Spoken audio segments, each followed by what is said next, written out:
Hey everyone, Mark here. Today I'm going to be ranking the whole discography of Megadeth. So I'm going to do this a little different compared to my Metallica ranking. So let's just get this going. So on April 11th, 1983, Dave Mustaine gets kicked out of Metallica. I think we all kind of know that. Since then, he's been fueled by anger and revenge, gets back to LA, and then he eventually meets David Alfinson. They start playing together. They try out some guitar players to join, and they even had Kerry King fill in on rhythm guitars for some shows. Finally, they got Gar Samuelson joins the band on drums, and then they get Chris Poland joins on guitar. Mustang signed the band to Combat Records. The label gave the band roughly $8,000 to record and produce the album after spending about $4,000 on drugs and hamburgers and beer. They finally released Killing Is My Business, and Business Is Good. I rank this album as number 7. I just think the production hurt this album. I mean, today I do enjoy it. I do love that album. I mean, the artwork is a classic. But I guess the label dropped the ball on that whole artwork thing and what Dave was envisioning in his head, I guess, and everything else. But anyways, the band will leave Combat Records and then sign with Capitol Records. The label hired producer Paul Lanley to remix the recording of the sophomore album Peace Sells But Who's Buying. I had this album at number 2. This is my second favorite album from Megadeth. Overall, it's a classic thrash album. There's something special about this album. I love the artwork. One of my favorite artworks ever. Also, the album came out in 1986, which is pretty cool. A lot of great albums come out in 1986, right? So, I mean, eventually the drugs would catch up with the band, and eventually Gar and Poland would be kicked out of the band. Gar was too sick to play. Poland was accused of like stealing band gear and selling it for heroin. You know, like what else you gonna sell band gear on, right? So I was gonna get some heroin. On January 1988, So Far, So Good, So What was released. Mustaine was battling drugs. He was having problems with the producer. I had this album at number 6. There's some great songs on here. I don't really care for the cover of the Sex Pistols on this album.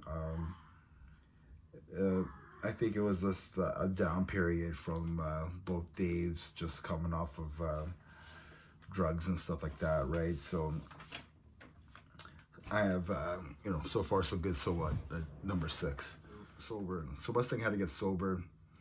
He went into rehab after he crashed into a parked car of a off-duty police officer. Nick Benza is hired on drums, and Dave still is searching for guitars. Finally, they hire Marty Friedman. On September 1990, they released Rest in Peace, which is probably their best album, easily. Probably one of the best thrash metal albums ever. This is the best lineup that Megadeth has ever had. Everybody knows this album. This is my number 1, and I'm sure it's a lot of people's number 1 album, Rest in Peace, easily. In July 1992, they released Countdown to Extinction. This is the most successful album to date, and this is my number 3 album. So I really love this album. So many great hits on here. Killer album cover. There's melody, there's hooks, there's some groove on this thing. It's a masterpiece in my books. Symphony of Destruction is one of my favorite songs ever. In 1994, they started working on a new album, and this would start some conflict on creative control from Dave Mustaine. On November 1st, they released Euthanasia, which is my number 5. I do like this album. It's more of like a Rita rock, I guess, more rock and roll to it. I mean, I'm not a big fan of Tout Le Monde, but I still think it's a really good album with the classic lineup. With the commercial success of Countdown to Extinction and Euthanasia, Megadeth continued this formula in 1997. You have Cryptic Writing, very radio-friendly album, very little thrash on this album. I rank this album number 8.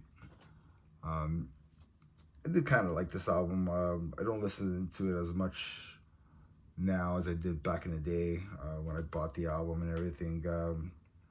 I don't think it's a bad album at all. I mean, they had like Trust and Almost Honest. You heard those songs on the radio a lot. And then my favorite was on this album is She Wolf. And that song was pretty cool. But let's move on. After Cryptic Writing, there's issues with Nick Menza, which led him to be kicked out of the band. And then here walks in Jimmy DeGrasso. He's worked with Ozzy, White Lion, Suicidal Tendency, and more. Yeah, so Megadeth hired him for the studio, and then in August 31st, 1999, they released Risk. I mean, this album is just garbage. It's 16th. I think it's their worst album to date, easily. I mean, they try to take a risk here with more of alternative rock and pop. I just don't think it really worked for them.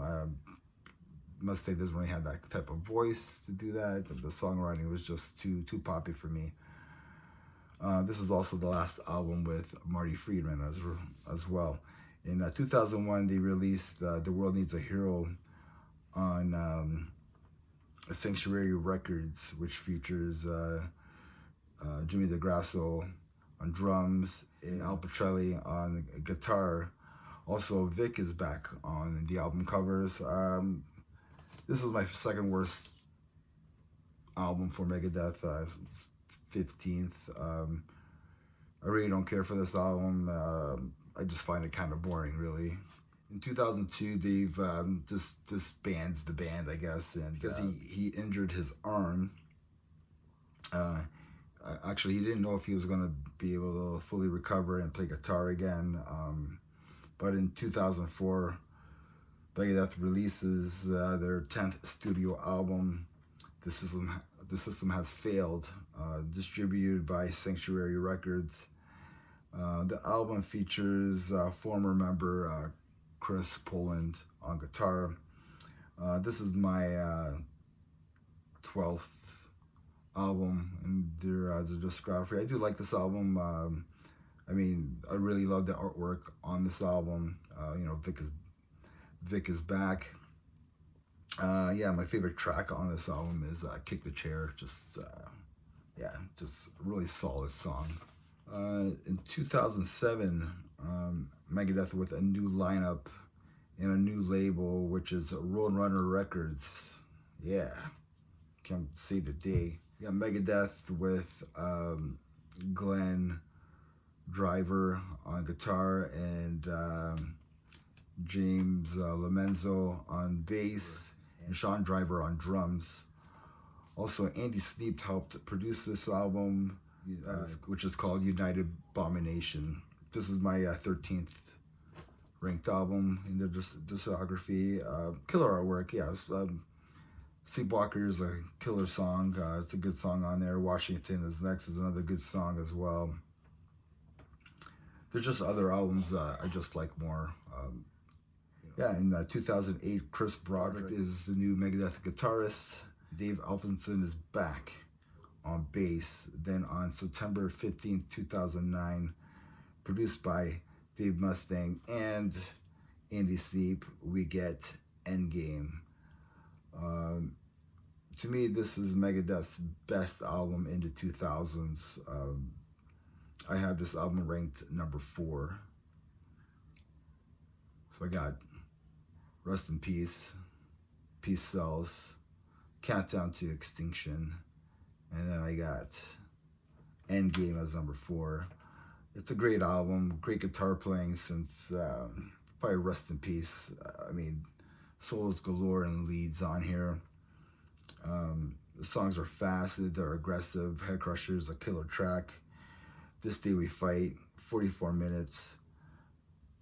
Awesome songs. I wish they didn't put in the song The Hardest Part of Letting Go on this album. I think if they would have kept that song out, this album would have been a masterpiece. It probably would have been ranked 3rd or maybe even 2nd, who knows, if they would have just cut that song out, but whatever. It's still a great album, either way. In October 27th, 2011, Megadeth released 13, which was received very well. It's sold very well. This is my 11th album. I just like this album. It rocks. I think it's a fun album. I mean, I saw Megadeth touring for this album, and it was just a good time. I just love all the songs on here. Yeah, I just found it just grooves well. It rocks. Just a fun album. Yeah, so Megadeth released some pretty cool albums, and then in 2013 they released Super Collider. I had this album at number 14.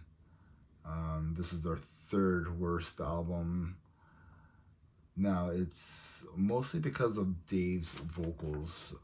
He just couldn't hit those high notes like he used to. I think the music is pretty good. I mean, this came out in the late 90s, like after Euthanasia.